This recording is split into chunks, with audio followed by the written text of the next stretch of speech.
Isang mapagpalang panahon sa lahat. Ito tagapaglingkod nyo, karunungan ng Diyos, Ikitinit Martial Arts. Ang totoong pangalan ay Richel R. Kabungkal. So, pasilip po natin sa inyo ang mga pangunahing sangkap po sa paggawa ng tinatawag na garapang depensang pangpaswerte. No? So, yan po. Ipinasok na po natin ang pangamay kasi malaki siya. At ang mga orasyon ng pampaamo, panghalina o pangpaswerte ng mga orasyon. At yan po ang ating magiging sangkap. No? So, unahin na lang natin dito sa baba. Okay, hindi po nagpapahuli ang baging na may cross kasi yan ay pampaamo panghalina.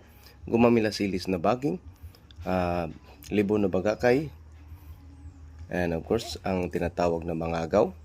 At ito naman po, mga kapatid, ay ang clear quartz. Ito ang money agate. Ito naman ang golden rutil. At saka ito po ay ang citrine. Ayan po kapwa, pangpaswerte din. Pangil ng kidlat. At natabunan dito ang tinatawag na obsidian stone, mutya ng bulalakaw.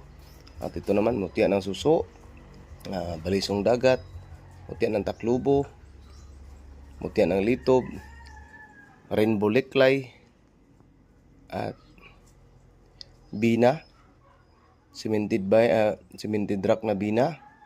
Ito naman ay ang tinatawag na bato negra o pyrites.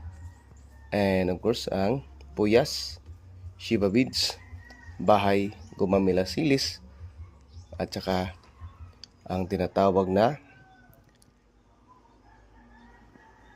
salindugok. At ito naman po ang dahon ng igera, tagihumok, bulaklak ng tanglad, bulaklak ng kawayan, at ang dahon ng San Miguel. So yan po ang pangunahing sangkap. At yan po ilalagay natin sa garapa. Kaya na sinasabi ko, 80% lang po ang pwede nating iulat at ipakita sa inyo. Ang 20% ay sa amin na lang yun, no? So, hindi lahat ay pwedeng ipakita. Isang mapagpalang panahon, ito po tagapaglingkod nyo, karunungan ng Diyos, Ikitinit Martial Arts.